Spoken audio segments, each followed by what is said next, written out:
All right, and before we took that break, Bishop Njuguna was just explaining to us who is responsible, according to you, in ensuring that the youth of this country remain hopeful. I believe that the primary responsibility goes to all leaders, and it's leaders from all. There are three facets that are critical for us to understand. There is the family, there is the church, and there's the government. And all these three have leaders. I believe leaders in government should give our young people hope. And they must be very, very intentional in telling them things that they can see. And things that, because you see, what I've felt sometimes, I've felt a bit frustrated from where I stand. Even if I'm not in the category of that age group. I'm actually, these are my grandchildren. Because my eldest grandson is 19. You understand? So, but what I'm saying is this. Leaders, you see, leadership is an issue of trust. And if you do not become a faithful trustee of that leadership, you are abusing leadership. So we are all concerned that leaders can exhibit a degree of arrogance in the way they carry themselves. You know, I've been in church leadership for a long time. The church where I pastor, here in Langata, we are 31 years. And we have gone through so much. What has kept me, even during COVID time, and we must not close our eyes from the reality that this country has gone through a very challenging time. And therefore, that can give us hope. In fact, if you read the index from Central Bank and some of the things that they are saying, just recently in a conference in Nakuru, we had a gentleman from the country of Nigeria who lives in the UK who said, you Kenyans, you do not know what you have. Do you understand? He said, this country in all of Africa is looked upon as a leader. Do you understand? Now, whereas this is the reality to some people, to our young people, they say, understand, okay, you're saying we are leaders, but we finished university, graduated, and we have no job, we have nothing. One of the things I would like to ask our young people, because leaders must give hope, first is to ask these young people, why you denied the access to the Hasra Fund?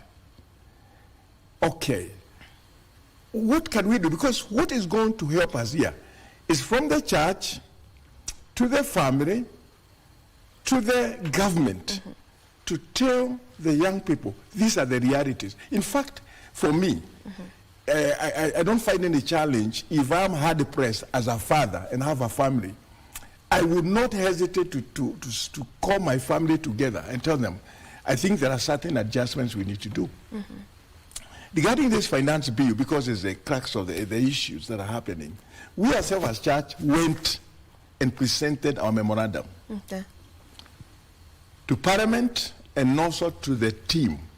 And I was among three members of the Executive Board of Evangelical Alliance that went and presented a document. And I was very pleased because they said, we are so happy because at least you're not just making noise. You have proved to us you have read the document. And when they tabled it, and I hope that it remains the same, most of the issues we had articulated were actually removed. We had articulated the issue of the vehicle circulation tax of 2.5. We had raised the concern about mobile money transfers and even any other financial transactions. We also raised an issue that has not been addressed, and I would like, now that they are still in the process, about how that KRA can access your financial records without any authority from the courts. So the only way that KRA should try to investigate my financial record is because they have a ground where the court can authorize them. But if we leave KRA to access everything, then they will be violating the Bill of Rights. And for them to violate the Bill of Rights, they are in contravention of the Constitution of Kenya. And only a referendum can change that. Do you understand that? But if there's a case. So what I'm saying is this. That has to be raised. Then there's another issue that is contentious, and they are still working on the bill. They are at committee before tomorrow. Is the issue of this levy they want to add on the fuel product. Because if they add anything, my prayer is that government will look for money from anywhere but not touch the issue of fuel. We are happy that we have seen the fuel going down, because any time you raise fuel, it affects everything. So for our young people, please, I am your grandpa by all standards. I want to say this. You are stakeholders of the welfare of the country more than I am. Okay? And if this country should sink, the people who have a more serious circumstance to bear are the young people. Is that not true? Yes. So what we are saying is this. Now that the president has invited them for a dialogue, even if they are so far amorphous, can they pick among themselves about 50 or even 100 young people and pick them from all the country? Don't just bring Nairobi people. So that the president will see this is a national issue. Yeah. And then they sit down with the president and maybe with his cabinet secretary of finance, a professor, and others, and they have a conversation. Because what has helped this country over the years is dialogue. Yeah. You see, like now, the NADCO that went to Bomas, see, to cool down the fires. You remember? Then during the crisis of 2007, 2008, they went to Serena. Dialogue brought down the temperature. So even this, what is seeming to go up right now, my friend Reverend Dr. Agolla, what will bring a solution is a sincere dialogue with these young people. But we can't wish them away. We can't ignore them. Yeah, they cannot be we can't. ignored, and we agree that dialogue will be the best way to go at this. Now, Reverend, if you can just get into this and tell us the role of the church in all of this. You know, as we saw yesterday, you know, the church was allowing the youth to air their views in the church, which is something we're normally not used to. You know, so what is the role of the church in all of this and in ensuring, you know, that they are giving the young people hope for a better future? Thank you, Vivian. Before I get to your question, I was tempted to summarize what the first question is all about. Who is responsible for giving the young people the hope that is required? I would say this is the task that all should take. See it as my responsibility, your responsibility, and the other person's responsibility.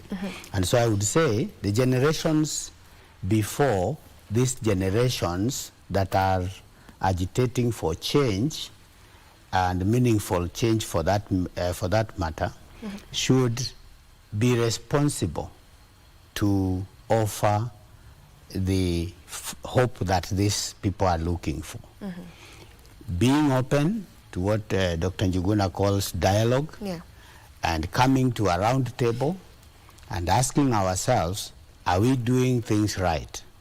Because once somebody is raising something against what I am doing, I should call myself to a meeting and ask myself, is my generation doing the right thing to ensure that this generation that is, you know, talking in the streets are making sense to what we are doing? So my generation has to call ourselves to a meeting and say, are we doing things right? The other group that should take themselves responsible are the parents. What is this that we discuss with our youth at home? How does our discussion end? Does it end where this youth sees that the parent has given me some hope in a hopeless situation? or in a situation that is not addressing my personal and generational needs? Have I grown enough as a parent to take critical responses from my young people? When they talk to me, do I still see them as the leaders of tomorrow, or do I see them as my co-leaders in this generation? Between me and them, who is living in whose generation? I and many of my age, Generation X and before, The boomers and baby boomers. the boomers and the I generations, Yeah. our question is, how are we organizing ourselves? I remember the telegram that you talk about today in this generation is different from the telegram we used to We talk used to about. know. Yeah. Yeah. Our telegram was to be written, it was something like the SMS. Yeah. You write a short message and it goes through posta. Then you go to the post office or primary school or secondary school, whichever address you used, and this telegram will reach you in the week. Okay? Yeah. How about today? Things are instant. So who is in whose generation? And must I give the examples of what I used to go through to this generation? We have to know that every statement, everything we do and say should give hope to these people. How about the community around? When we were growing up, although I'm saying we should not give those, those examples, when we were growing up, when every older person meets you on the street, he will tell you, go to school, you will be a better person in future. They were giving us hope for the future. Even today, the community around me, the society that I live in, be it in the church, be it in any other setting, we should be able to give these youth their space in giving them and instilling hope in them, so that when they fail an exam, somebody should be telling them, keep on keeping on. When they fail in their social life or in their moral life, we do not just need to tell them, you are a failure, you are what, and we are supposed to tell them, okay, you are walking on a road, you stumbled on something, and here you are down, but there is hope, you can come up. That is what the community around these young people should tell them. How about the leadership? I don't want to get to that because Dr. Njuguna has already mentioned this, that the leadership is responsible. But I would want to say this. Much as we have taken the blame and the burden of being responsible for giving you hope. By we, you mean the church? We, I mean the church, Okay. the leaders, and all the categories that I've mentioned. Much as all of us take the blame and the burden of giving you hope, young people, you are also another category to give yourself the hope. Because you asked, who is responsible for giving hope? Even you as a young person, you are supposed to give yourself hope. You are supposed to look into yourself and you say, I can go, I can do it. And I believe this is why they are on the streets. Because they are saying, we have looked for hope from you, we have looked for hope from other institutions and the leadership, but now we want to tell you, even the hope for this country is also in our hands. We want to be peaceful, we want to make our statement, and we want to show you that it can be done. My role as a church leader, of course, is to pray for them. That we cannot run away from. But also, we have to, as a church, continue to instill discipline. And discipline is not punishment. It's different. And we also have to continue to instill values on these young people. So that when they get out there, they are people who are living a values-based life. And they will see somebody's business and say, this person has also toiled to get to where they are, and therefore I don't need to destroy this business, I don't need to destroy this car, I don't need to do this because tomorrow it is me who will be driving that car. Tomorrow it is me who will be owning that business. And we see one another not as enemies, but as people who deserve to live in this country. Okay. So it starts with us, With an individual. as an individual, and as a church, we have programs that will address these youths in a language that is not condemning them, but a language that is giving them hope. Yeah, and speaking about that, speaking about the language that we use when speaking to the younger people, and the fact that you said that it's a totally different generation compared to the generation of the boomers and the silent generation and all that. Right now, as you've mentioned, they have access to information at the tips of their fingers, and they can easily communicate with each other, from anywhere in the world. From anywhere in the world. Do you feel like it's now raising this younger generation should take a different turn completely, or can parents still use the same tactics that they used to use back then, when we were talking about discipline and all that? Do we need to change tactics? We need to change tactics. One of the aspects is when you're dealing with a young person, they usually say that if you want to shape a tree, you shape it when it is very tender. Because as it gets to be bigger, if you try to shape it, what do happen? You break it. Just allow me, because of the fact that me and him, we are preachers. We are trained. Allow me to just read a scripture and then I'll respond to that. It says in the book of Lamentations, chapter 3, verse 21, 26, it says, "Yet this I call to mind, and therefore I have hope. Because of the Lord's great love, we are not consumed. For his compassion never fails.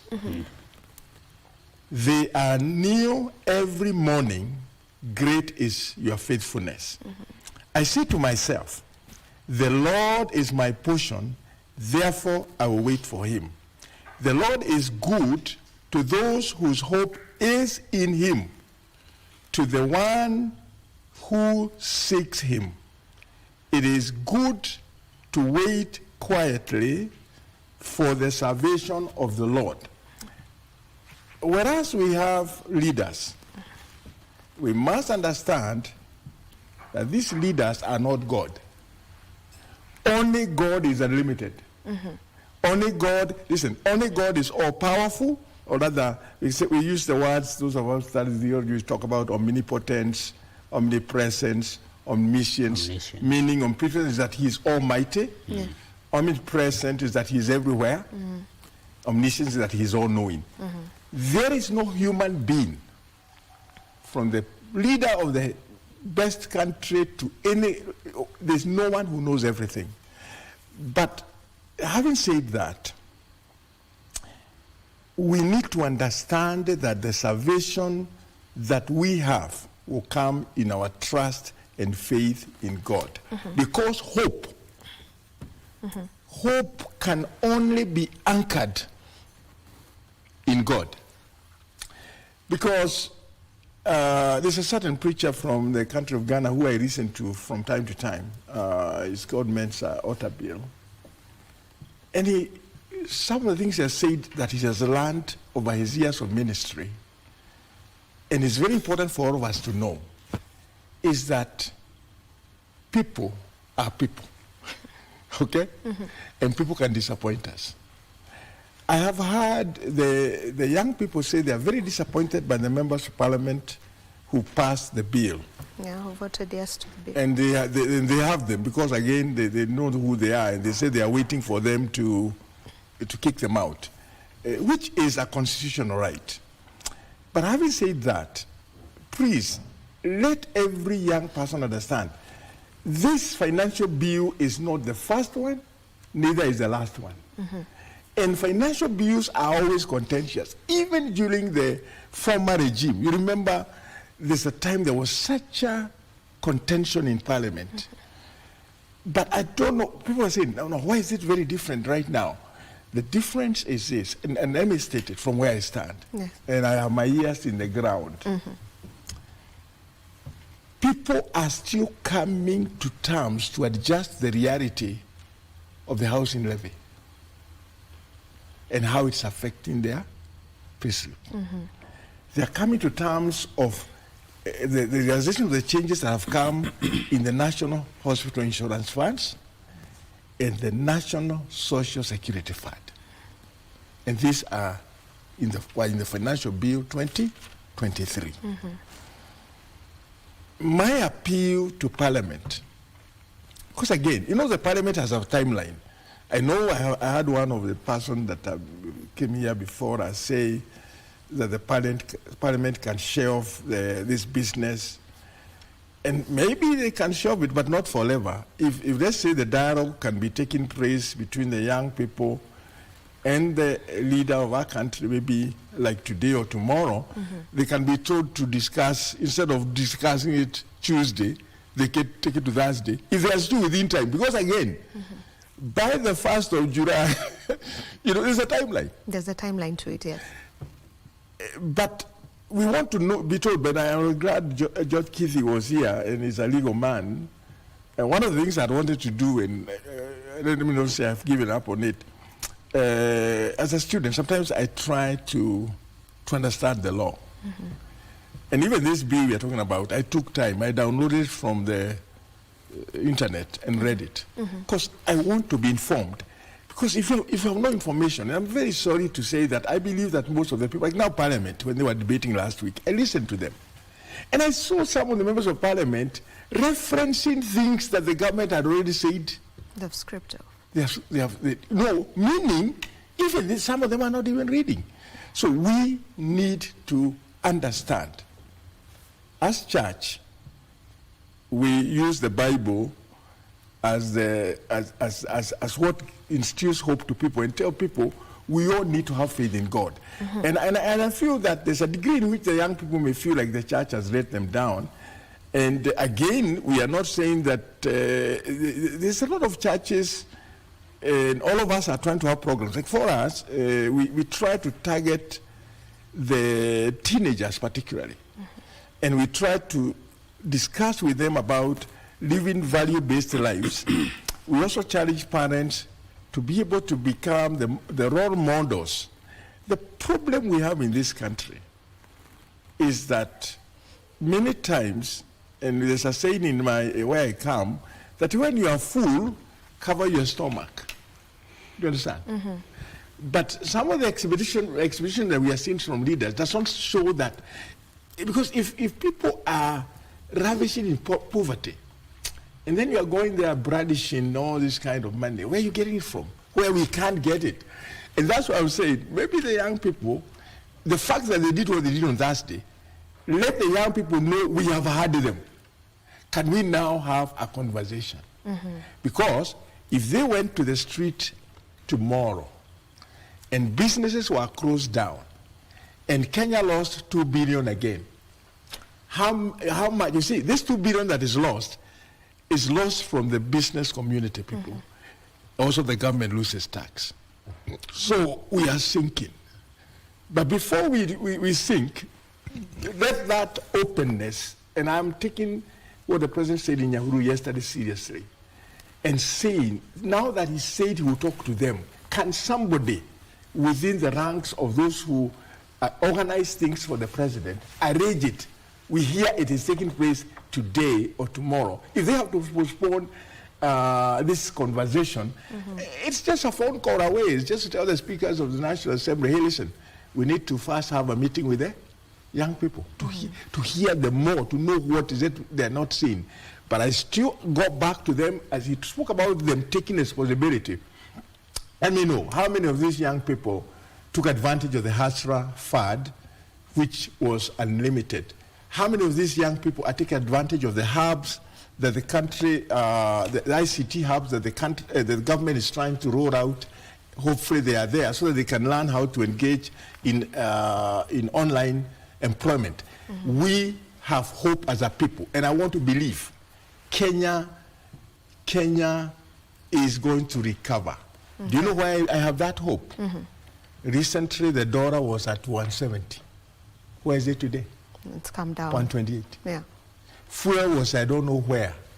It's gone down. So there is hope. So there is hope. Yeah.